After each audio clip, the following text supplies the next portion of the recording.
Welcome back, everybody, to my Darkest Dungeon Let's Play series. I am, of course, Daemon Hatfield, flying solo this time. My co-pilot, Justin, is busy right now, but I wanted to go ahead and record another episode for you guys, because it's been too long. Let's be real. When we last left Darkest Dungeon, we were in the middle, nearing the end of this early game dungeon here. Our goal is to complete 100% of room battles. There are only 2 rooms left, so let's press on. We definitely want to light another torch here. I've learned a lot about Darkest Dungeon since we last hung out together, friends, so I should hopefully be able to apply some of that new knowledge to this early game here. I'm much farther along in the game in my playthrough at home. Yeah, let's eat some food. That might be breakfast. It's the most important meal of the day. Take ourselves another torch, and as we can tell here, looking at the map, there shouldn't be any enemy encounters on the way to the next room, so we'll just proceed along. Do we still have a shovel to take down this? No, so unfortunately we're going to suffer some stress here to get rid of this rubble. There's not really anything we can do to avoid that, doesn't look like. Alright, here's our next room. Should be treasure inside, which means there should be monsters inside. Let's light a torch. Make sure you always want to make sure you're above 75 torch power. And let's go in. Right. Fortunately, we didn't get to surprise them. Let's see how we can do here.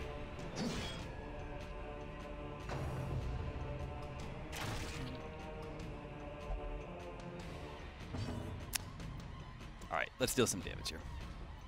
You can see, as you mouse over the enemies, you can see your chance to hit everybody. I got an 80% chance of hitting both these guys. I have this Zealous Accusation, which will hit both of them for a little bit less damage, or I could use a Stunning Blow. Stun them. This guy only has a 25% stun, but I'm just going to start over here with Smite and start trying to deal some damage to these guys.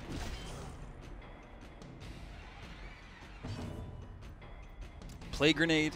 Can we poison these last 2 guys? Yeah, they have pretty low blight resistance. 75% chance to hit. Feel pretty good about this. Got this guy poisoned. Open Vein. Can I bleed these guys? No, they're both 100% resistant to bleeding, so they're not going to bleed. Could fire off a pistol shot back here. That's pretty good. 80% chance to hit this guy.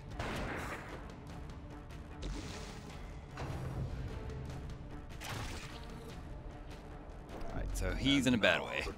Marty,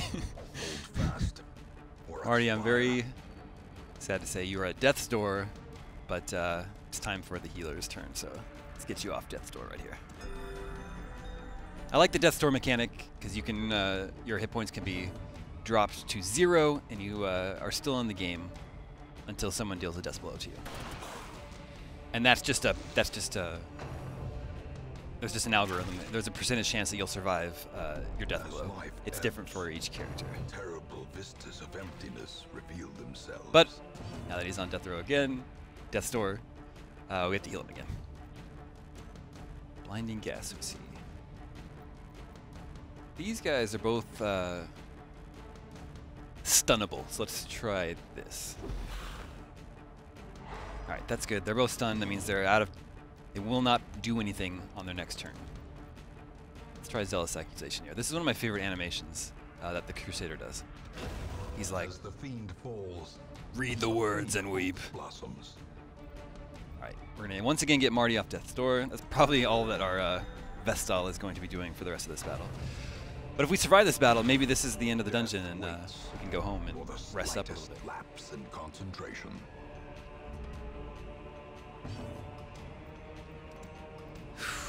This guy is... Oh, they're both bleed resistant. I think we should spend his turn to get him back into second position where he prefers to hang out, and then he can actually use his other abilities.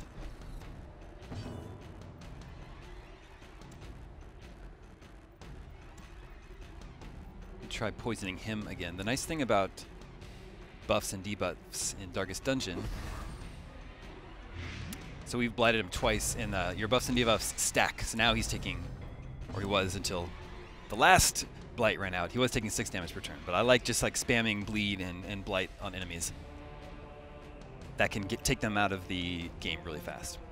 All right, let's heal up some of our weaker members here. He has to spend his turn coming out of stun, which is unfortunate.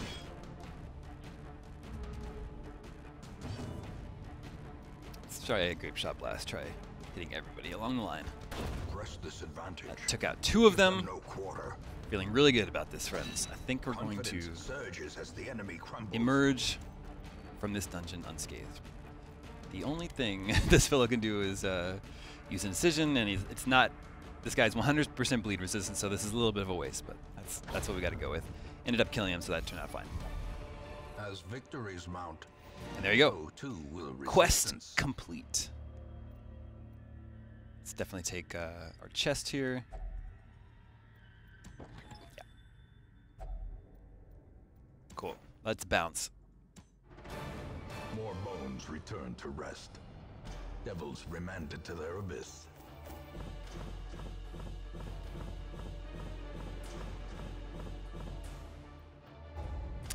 Now we see what quirks everybody gained along the way. Me, I now have automatanophobia. That means I'm scared of battling human-type monsters. I don't know what a human-type monster is, but maybe just human. Justin now has Quick Draw. That's a really nice little quirk. Marty, he stayed steadfast. He did not gain any quirks, positive or negative. Jackie Brown is now Ruins Explorer. That means if we're going into the ruins, I probably want to take her because she has an extra chance to scout ahead. We head back to town. I like games that have loops that I can get stuck in. This is one of those games. The loop for me, all right, we've unlocked a couple areas in town. The loop for me is come back to town, relax a couple of my adventurers, gain some new adventures, and then you head out into the dungeons again. Hopefully you survive, make it back, and the loop continues. I find that very, very satisfying. The cobwebs have been dusted, the pews set straight. The Abbey is just one area of town where we can relax our adventures. You see you've got different options here. They get more expensive as they go down.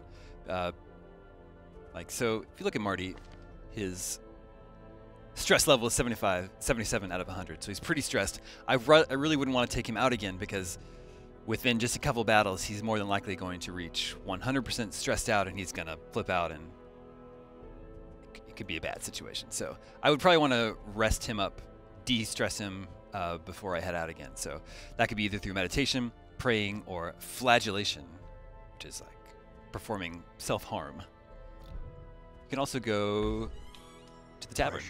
Drink your cares away, gamble your cares away, or visit the brothel. But right now the caretaker in town is in there, and they're not into group deals. They're only one-on-one in the brothel, so we can't go in there right now. But again, these just get more expensive. And then you can upgrade each relaxation service so that they become cheaper, that they de-stress you more effectively, and you can unlock more slots. You could be sending 3 people drinking at a time. Right now we only have 4 people in our party, but you can increase the numbers of your party significantly, which we should actually probably do right now if we could, but we can't. We're actually kind of in a, if you upgrade your stagecoach network, then more heroes will be showing up each week. If you upgrade your barracks, then your roster will increase up there. We definitely need some fresh blood to come out with us on our next excursion. So looking around here, you always want to look at their quirks. Ideally, you'd have someone that has more positive quirks than negative quirks. So this looks a little bad, but your Vestals, your healers, is such an important class. You probably want to take them no matter what, because you need to have healers. It's the only way to heal yourself during a battle in the dungeon. And unrelenting. This guy's okay. We'll take him. He's equal with one positive quirk, 1 negative quirk. We can fit 3 more people into our roster right now, but there's only 2. So right now, this early in the game, we'd probably just want to take everybody because you need fodder to throw into the dungeons, even if they're just people that you aren't expecting to come back.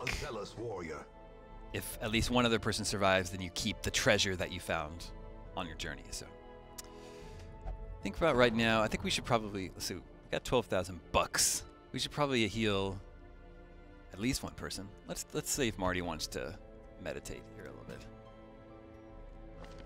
We could upgrade the cloister so that increases his stress recovery, and that's probably a good use of A our little hope, however upgrade. desperate, is never without worth. All right, so now he has to stay home during our next excursion. So hopefully when we come back, when we emerge at the dungeon next time, Marty's going to be all relaxed and ready to go on another adventure. Justin is at 57. It's probably worth. I'm up here. I'm only at 47. So Jackie Brown, 6. Justin has, he's a big drinker, so let's dump him off at the bar. He can drink his cares away. We'll upgrade the bar once to increase his stress recovery. All right. Have fun, Justin. And maybe we'll jump into another dungeon. I don't know. How long have we been going here? Do we need to take a break? Ben, what do you think? Should we take a break? Should we cut here, or should we?